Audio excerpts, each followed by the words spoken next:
Good morning. This is Perspective on ConsumerHallaTV, and on this conversation, we are always making sure we discuss all the pressing and burning issues making the rounds. Good morning, Nigeria. Thank you for joining us. I am Ire Ayomikunle. Today, Nigeria's healthcare system is at a critical inflection point, with a population of over 230 million and limited infrastructure struggling to keep pace access to quality care, and this remains uneven and expensive. The insight from the recent industry analysis highlights digital health as a key pathway to bridge this gap, expanding the access, improving the efficiency, and driving more equitable outcomes. From telemedicine to data-driven system, the opportunity is clear, and the real challenge lies in how effectively the solutions can be implemented, scaled, and made accessible to all. Joining us to discuss this is Williams Ugbomeh. He's an healthcare analytics and artificial intelligence expert. He'll be joining us on the conversation this morning to share insight on this conversation about the future of digital healthcare in Nigeria, looking at the angle of its data, access, and equity. Good morning, Mr. Williams. Thank you for joining us on the program this morning. Good morning. Can you hear me? Good Good morning. morning. I'm very Good excited to be morning. here and Of to have course, I'm this excited too. beautiful conversation. All right, and to give a quick compliment, you look sharp. That's a Thank you so much. I think by the time I leave, you will send me that your cup. I like it. All right, no problem about that. I will send it to you. When we talk about the digital healthcare revolution in Africa, what does that really mean in practical terms for healthcare delivery? Talking about the urban and the rural communities. Well, I think to not to sound so fancy with the term revolution so that we don't get carried away. In simple terms, Okay. what we're trying to say, we're trying to shift from a disconnected care to a more coordinated care at a national level. So when we talk about revolution, we are talking about turning our healthcare system as it is now from being this fragmented, reactive system into a more coordinated, visible, and a responsive one. Because at the moment, we're doing a lot of firefighting. We want patients that we notice that a lot of patients are being lost between facilities. When I may say being lost, for example, if I was in Delta State and I go to Jalingo, I don't have my medical records transferred over. So I have to do a new consultation. And that creates a lot of friction because I have to start communicating again, trying to understand and trying to look at how we can move our data records. And by doing that, clinicians are working will not be walking blind if we start doing our digital revolution. And decision making can be better because we will see all the pressure points that are building before it becomes a critical crisis. And if you're looking at it in practical terms, it means that a mother who is in a rural community who has a high risk case, let's say diabetes, hypertension, or even a high risk in pregnancy, can be escalated quicker. And it means someone who is in the city, like Lagos, can get does not need to spend hours in a flow system and means that their records can move from hospital to hospitals instead of just restarting at every point in care. So that's what digital revolution looks like if we are being very active about it. You made mention of firefighting in that angle, and given the realities on ground, is it building a tech-driven healthcare system, highly capital intensive, from the infrastructure to talent and long-term sustainability? So, so you could agree and say no. You could agree and say yes. So let me agree for Okay. yes. So yes, it does require capital, but the capital has to be understood. When I say being understood is the more useful the question is where does that capital go first? Because trying to digitalize everything at once, it means we're going to spend more money. So a sensible digital health build is into phased projects. Let's begin with the core registries, the facing level records, referral coordinations, our workforce data, and simple analytics so that from there we can scale them into an advanced tool. And that's how we should approach it. So yes, there's a real cost, but it is more affordable when it is built as a shared infrastructure rather than everybody working in silos where every hospital, donor, or state buys in instead of it being disconnected to across several states and doing it over and over again. I'm so happy we're having this conversation because talking about health care sector in Nigeria, we all know that that sector is really lacking behind. The sector is often described as the underfunded and fragmented. Yeah, now, can digital health in Nigeria realistically attract the level of local and international investment needed to scale up? Yes, it can. So the quote I usually start with is capital flows with clarity, not just innovation. We don't want to jump on every new pilot, and investors don't want to jump on any new shining toy. And most of the things that have been built around for healthcare systems have been built around it, not inside of it. So, yes, but only if digital health is positioned as a health system and as a business problem, not just a tech story. So investors will be able to back the platforms that solve the real problem. So you want to say, what is the problem? What is the solution that you're providing? Where is the market for it? And how can we scale this? And how does this fit into the care model? So you want to have some people gaining in this your innovation. One, the patients, the hospital, the investors, and the care model. So we want to make sure that it solves real problems such as the patient flows, the claims friction for all the insurance schemes. You want to supply leakages. You go to some hospitals and you find out that they don't have a lot of equipment because they did not even know that they ran out of stock. And referrals break down. There's also very weak data visibility. So Nigeria is already drawing large external financing into the health system, which is strengthening, but we want them to focus on intra problem, not extra the problem. And that's the way we need to go. But the caution that I will always say is that investment will not flow sustainably into endless pilots that have been built.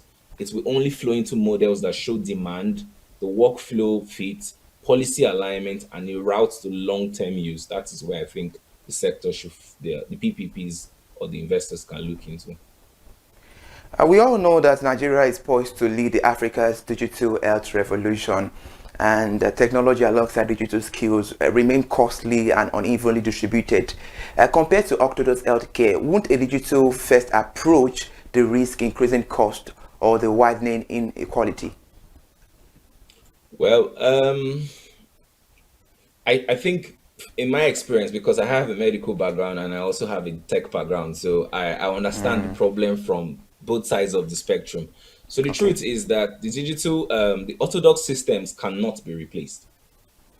The digital health systems are to help the orthodox system become better, because the truth is the doctors, the nurses, the biomedical scientists, the radiologists, the pharmacists, they won't go away, but the digital systems can make their life easier. For example, the doctors can have better reach to their patients if we start doing teleconsultations, or we call it PIFU, patient initiated follow-ups. So we can now triage at the rural areas where we can see patients quicker who have certain medical ailments, consult from them, and refer them to the tertiary centers where they will need extra care. The nurses can also do a follow up also, and have their patients seen. And those that need serious medical intention can come to tertiary hospitals. By doing that, you're going to reduce the triage and the overcrowding that happens in the hospitals. Also, for biomedical sciences, for example, in my recent studies that I have published on Okay. explainable AI and how we can use to detect image recognition, I gave an example of stroke as a model whereby we can train our CT images. CT scans are one of the biggest imaging scans we do for stroke cases, where we can train these AIs to look at several thousands of images and be able to tell which one is true stroke and false stroke.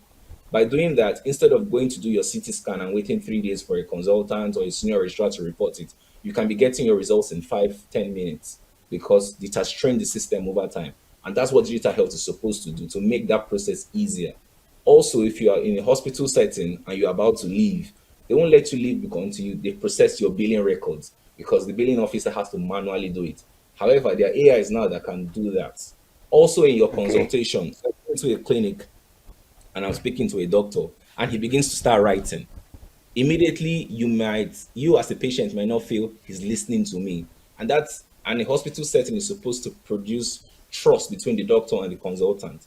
So there are new systems now that does transcribing, whereby they take notes as both the doctors and the patient are speaking and uploads them into the medical records instantly. So in that way, the doctors are more focused on taking the history, doing the physical examination than just writing and trying to make the clinics run faster. So I think the digital systems are supposed to help the unorthodox, not replace them. Okay, but with about 40,184 health facilities serving over 230 million people, with roughly one facility per 5,475 individuals, what really impact can digital health make in expanding access at scale right as it stands? So I think the biggest impact is not just health, digital health suddenly creating thousands of new buildings. That's what we Okay. want to not do. We don't need more buildings at the moment, but that's what we need is that it helps existing networks work more like a system less than an isolated care. So at the moment, a lot of hospitals or systems work in silos. I'll give you an example. So most of the hospitals that we tend to patronize, that you think your records can follow you from place to place, are usually private hospitals. So you see a lot of private hospitals now having several branches or centers in different states, and they're able to transfer your records because they all share a singular database. So pulling information and your records from there is easier because they are using the same system. But if you are going to other hospitals, that is not the case. So Nigerians, what we need to do as a country is to make sure that we have a shared database where we can protect this, govern this, and are able to share our records and ensure that patients find appropriate facilities, helping the frontline centers escalate cases easier, and also linking the rural sites to the specialist sites by supporting follow-ups without unnecessary travel, because that's one of the biggest challenges we have. People have to do a crow time of almost 4 to 5 hours just to see a doctor. Ideally, that should not be the case. The simple solution to that would be is the project I call the Caravan Project that I think Nigeria has gotten to that point to establish, whereby at almost every busy junction in Nigeria, we should have a caravan, a mobile clinic whereby people can get point of care. It doesn't need to be so sophisticated. Just a doctor, a nurse, and a pharmacy there, where we can just do a simple point of care, and any issues that are bigger than what that they can handle can be moved to other centers. And in doing that, when physical infrastructure is limited, the smarter move is to often to increase the effective reach of the infrastructures that you already have. And that's how I think we can interlink these systems.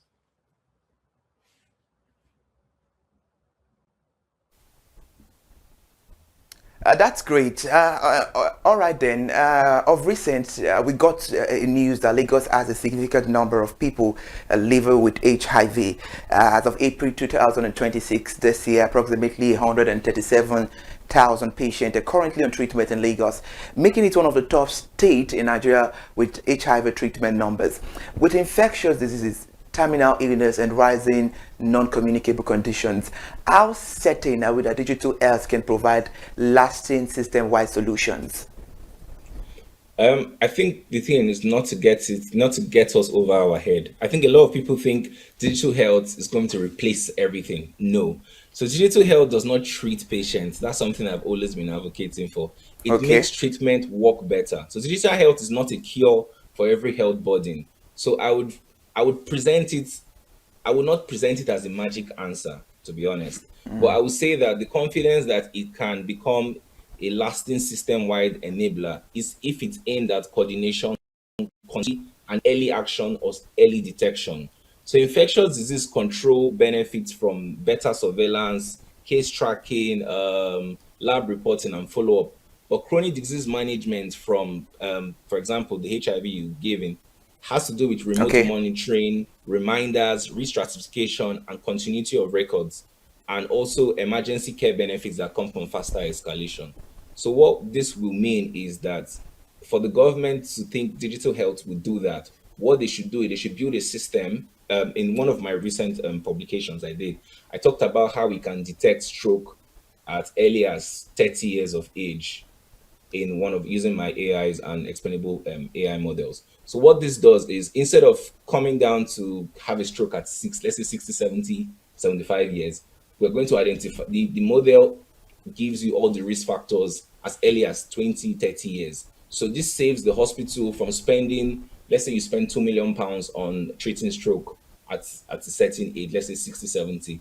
If you are able to identify the risk factors almost 30 years earlier, that saves you almost £1 million or £1.5 million, and you can channel that money into something else. So that's what we need to do with the same system here. We need to identify it early, monitor it, look for the risk factors, and continue endless monitoring, and ensure that there's always drugs that are being given out to try and improve the outcomes of these communicable diseases. So the lasting solution is not digital versus clinical care. It is digital making clinical care more organized, more visible, and more reachable. And I think that's how we should approach it. The conversation is getting more interesting, I must say, Mr. Williams, but right now we need to go on a short break. Stay with us and go nowhere. We're discussing about the future of digital healthcare, and we have Mr. Williams Ugbomeh. He's an healthcare analyst, and of course he's given us insight about the conversation of the future of digital healthcare in Nigeria in regards to the data access and equity. Stay with us, grab your coffee. We'll be right back.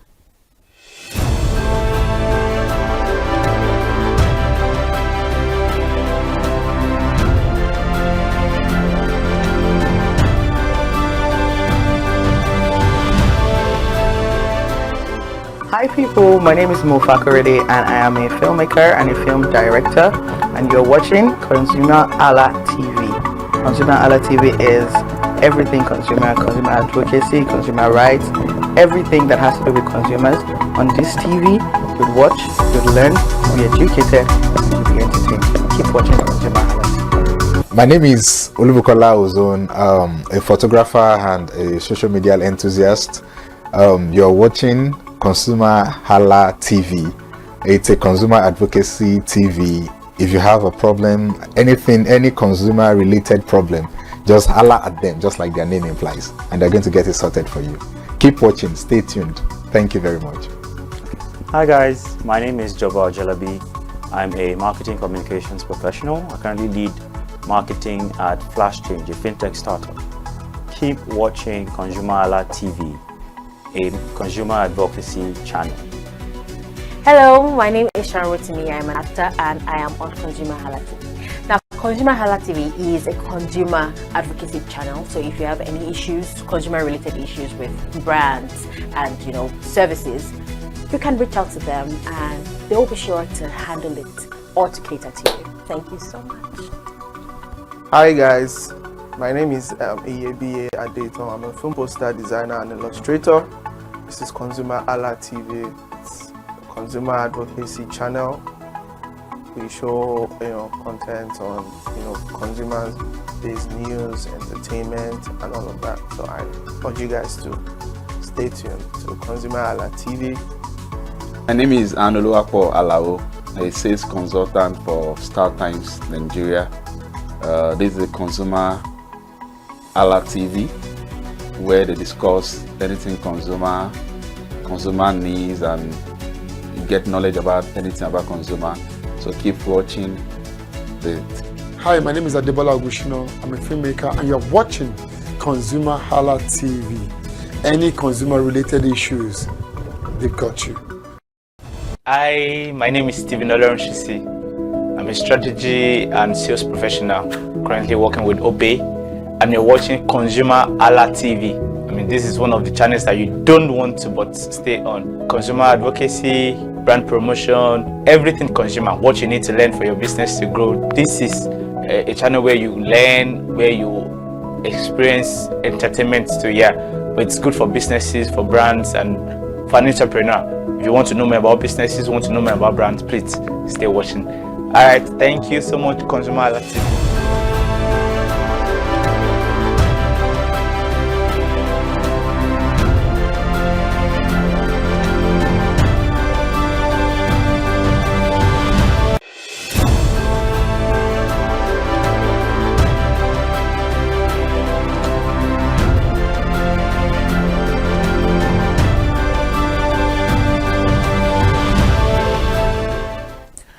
Right, welcome. It's so good to be back again here, and this is a perspective on ConsumerHallaTV, and we're having a conversation about the future of digital healthcare in Nigeria, and we have a health analyst expert joining us on the conversation, Mr. Williams, right there. Of course, he has been giving us insight about the future of Nigeria health, digital healthcare in Nigeria. And now, Mr. Williams, I'm sure you're right there. Nigeria's population. Mr. Williams, are you there? Yeah, I'm here. I can hear you. Okay. Nigeria's population exceeds 230 million, with health demands widely dispersed, with key gaps exist in the current conventional healthcare system that limits the effective delivery. What can you say about that? I think the systems are not just under-resourced. That's one thing that is there. They are also underseen. So the biggest gaps we have at the moment is visibility, continuity, coordination, and capacity. At the moment, we have a very staggering ratio of almost 1:5,000. So one doctor might be seeing almost 3,000 to 4,000 patients. And that is a big problem. So even with the conventional healthcare we have, the systems are not able to deliver because we do not understand what our demand and what the capacity is at the moment. So which means that the system is already operating at a very large scale, yet much of our care delivery still struggles because we have fragmented records. There's a patchy referral pathways. The workforce is very much uneven, as we have said, with the ratio. There's also weak facility level data. The data we get from the hospitals, we just report on them, but we do not use them for any operational use. There's also inconsistent service readiness. Some of the services are not always functional. So even on the divisional level, we are not able to make proper scaling. So there is also a gap between collection of information and using it for operational decisions. So the result is that patients move from a system that cannot see them clearly to in their full journey, so in their full pathways from first contact to investigation to treatment to follow-up.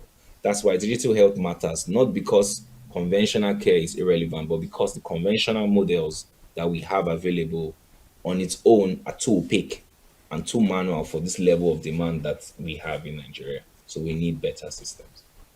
Let me pick it up from where you stop. You said the system is operating on a very large scale. And if you're talking about that, of course, we have to look into data as well. Data is arguably one of the most underutilized assets in Nigeria's healthcare system. How can it be better harnessed to improve care delivery and decision making? So for myself, I use data almost in everything. And the thing with data is if you don't know what you're looking for, you will never see it in the data. And data has become the new oil in the world now. So whoever has the most data has more information than the next person. So the data we have currently in what we use in Nigeria is we do not use it for actions. There are no actions. What's the action points from this data we've collected?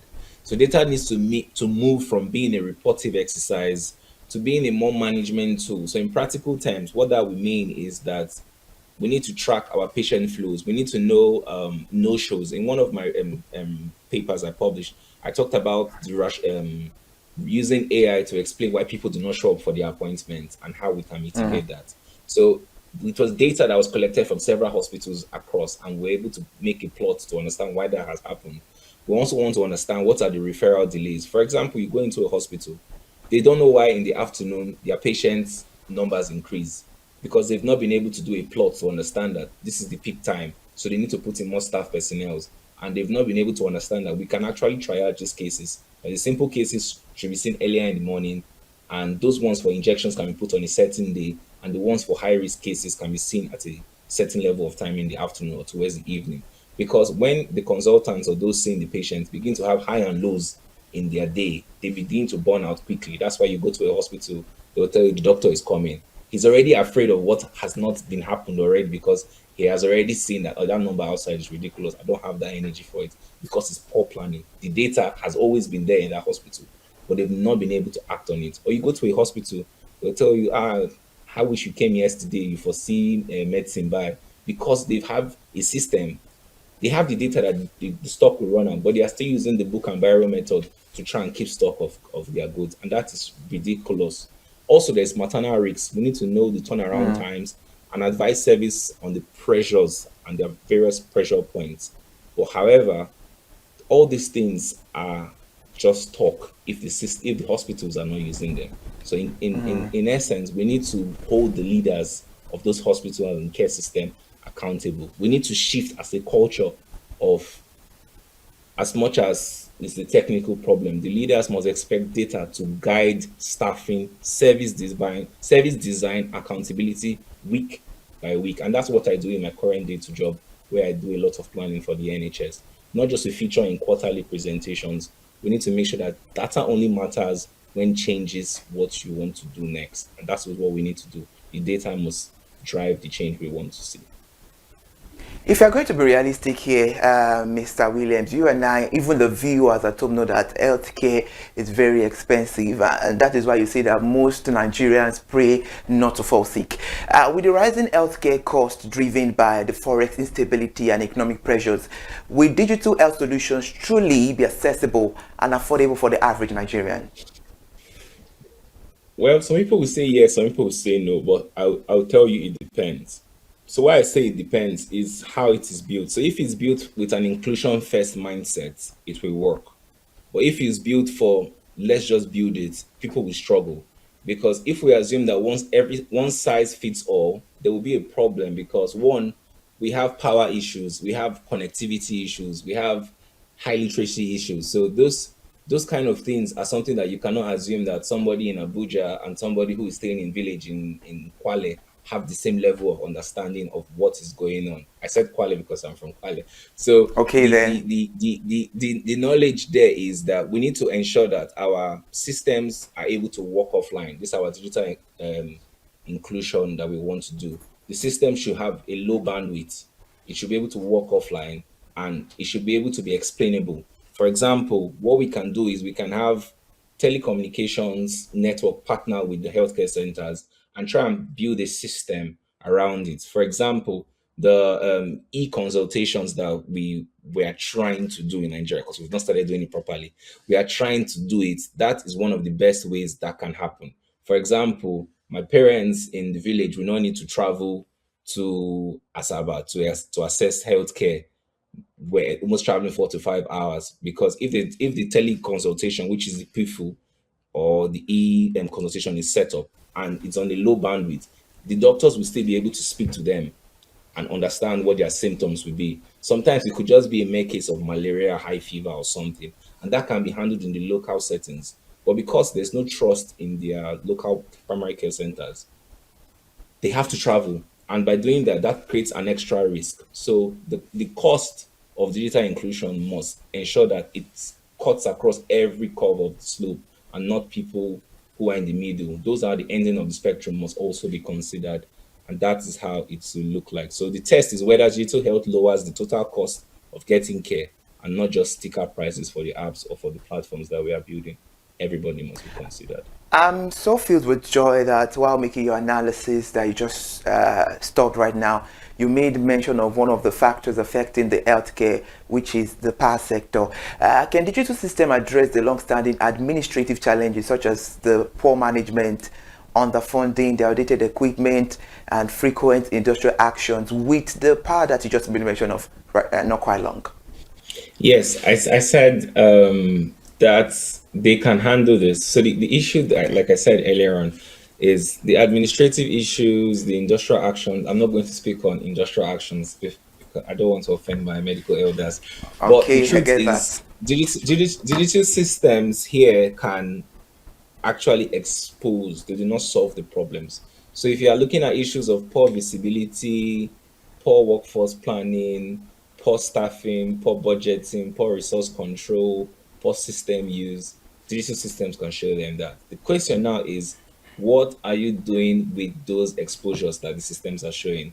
What is the management? What's the governance around that area? What's the policy saying in those hospitals? How can you turn those information that it has shown you? Because that expose the flaws in your systems. So what are you doing about that? So that is where digital systems come in. They do not solve the problem, but it can expose that kind of problem.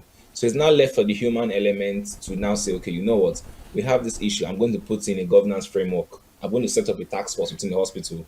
I need you to ensure that we do not run out of stock for certain medications. I want you to ensure that our patient flow systems are better. I want us to know where are the peak periods on the day. I want us to know our from diagnostics time to from consultation time to diagnostic time. What is it? It should be less than 1 hour or 2 hours. If they are saying it is almost 3 days, can we bring it down to less than a day? What is the time from a patient is scheduled for surgery today, and how soon can he get into theater?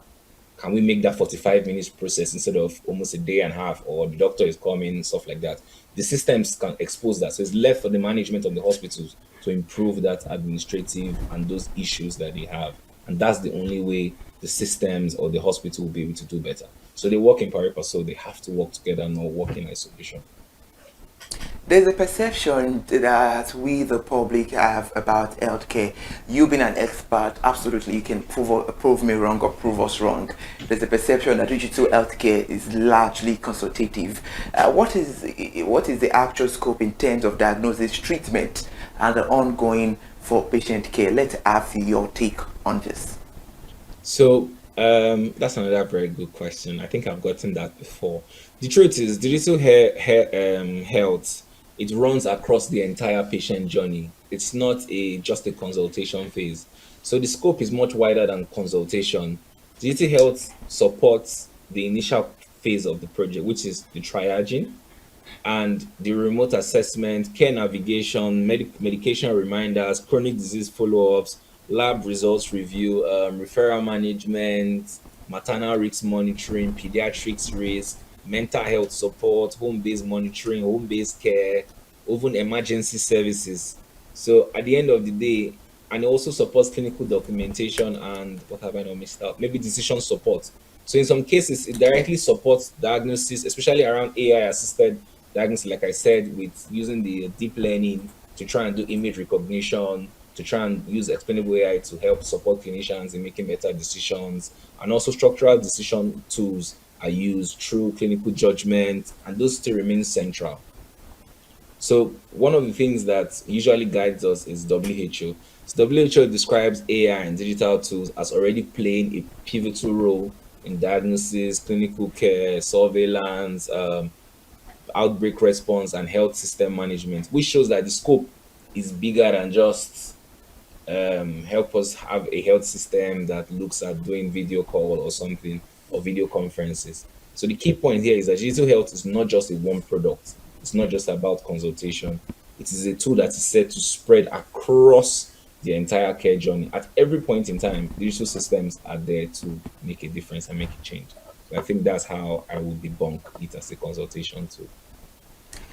Aside the fact that you are an expert when it comes to healthcare, you are also an expert when it comes to artificial intelligence. And just like you said when we started the conversation, that in a collabo, it's a combination of both. So when we talk about telemedicine, the electronic medical records, and the AI-enabled diagnostics, how accurate and reliable are this system in the real-world practice? So telemedicine is very important. I think I have a publication on telemedicine in a thought leadership publication I did. So technology works best when it supports judgment, not when it replaces it. The human element cannot be taken away. So all those people that said AI will take your healthcare job, it's not true. It will make your job better. Because I have worked at several healthcare systems and I know how it plays out.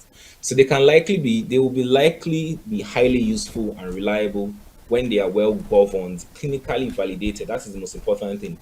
The AI must be clinically validated, because at the end of the day, they are just machine programs that we have put in our input. So the clinicians have to have a clinical team that must validate the outputs that they are giving, and they must be placed in the right part of the workflow. But they are not automatically reliable just because they are digital. We need to move away from that. So telemedicine works best for follow-ups. Like I said, PIFU, patient-initiated follow-ups. It's also good for triaging, where you just want to touch and go system. Well, doctor, I have a chest pain. Okay, chest pain could be A, B, C, D. Could be a heart attack. I don't want to take a risk with that. Please move to the nearest health center. So you've been able to triage, oh, doctor, I played football. It's a different conversation. So you've been able to triage them. Also, medication review. If I have diabetes for like, let's say, 5-10 years and I've been on a routine drug and there's been no spike in my medication, I can use the telemedicine consultation because the doctor is already familiar with my case. My labs are stable and my condition has been stable. We can use the telemedicine consultation to just have that overview. For chronic care touch points, for example, let's say a patient has cancer, and instead of moving them to the hospital every time you want to see them, you can do a telemedicine consultation at home, and you just find out how the patient is doing instead of moving them. So that's how it will work out. And also for early escalation, if you notice, like I said, with the stroke, you say, oh, my chest pain, you're not sure what it is, please just early and take it to the nearest centers. So the EMRs are only as good as the quality of the documentation and the standards and the user adoption that has been set out for them. So AIs can help improve and streamline those processes. So telemedicine, electronic records, the AI-enabled system make the diagnosis better. So my answer is this: digital systems are dependable when they are designed around real clinical environments. They must be clinically validated. If that's the only thing we take away from today, they must be clinically validated and properly used to support clinicians rather than bypass them. You can't bypass the clinicians in using AI or artificial intelligence. If we start moving forward on this conversation, the time would allow us, but let's wrap it up with this for just a second. Considering Nigeria's challenges with power supply and internet connectivity, how can digital health solutions be designed to work effectively and scale sustainably? So the best solutions are not the most advanced ones. They are the ones that are the most resilient. I will explain. So they can be highly useful when they are well governed, clinically validated, and placed in the right part of the workflow. But they are not automatically reliable when they are digital, because they are digital. For example, telemedicine works best for follow-ups and triages, but the EMRs are good for quality documentation and user adoption. So especially in those areas where speed, networking, and constant light or power supply must be available, you will have those kind of challenges. However, you can be able to create a low bandwidth system and say some of all these systems can actually run offline, and when there is power, they can be uploaded back on the server.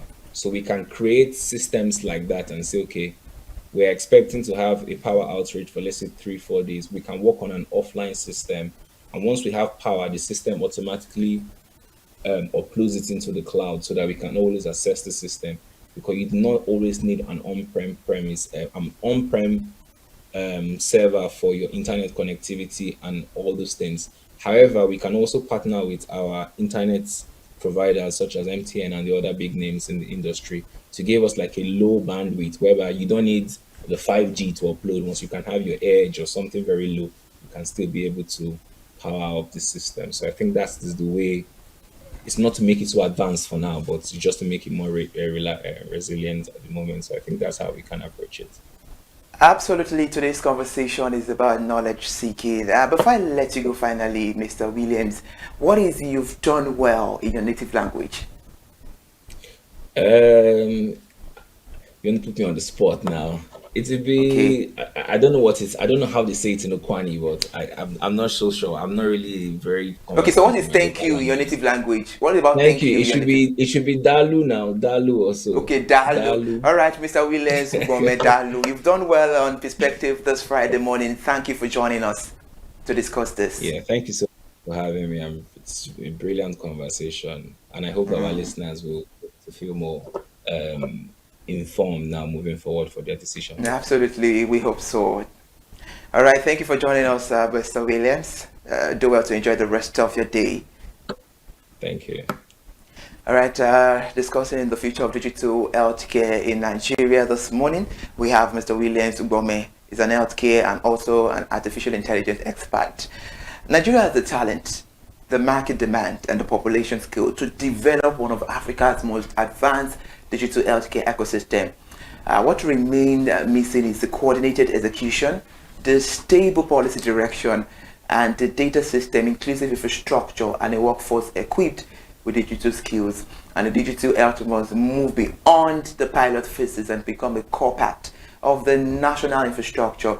And the need is immediate, and the opportunity right now is clear. The real test is whether the policymakers, the healthcare providers, investors, and innovators can align around a unified, fair, and data-driven system that delivers the measurable outcomes rather than appearances. And that is where we drop the pen on today's conversation on Perspective on ConsumerHallaTV. Thank you for joining us. I am Ire Ayomikunle. Follow us on all our social media platforms and subscribe to our YouTube channel, ConsumerHallaTV. And now we're rounding it up and say goodbye. Up next is ConsumerHallaTV News at 10. Good morning, Nigeria.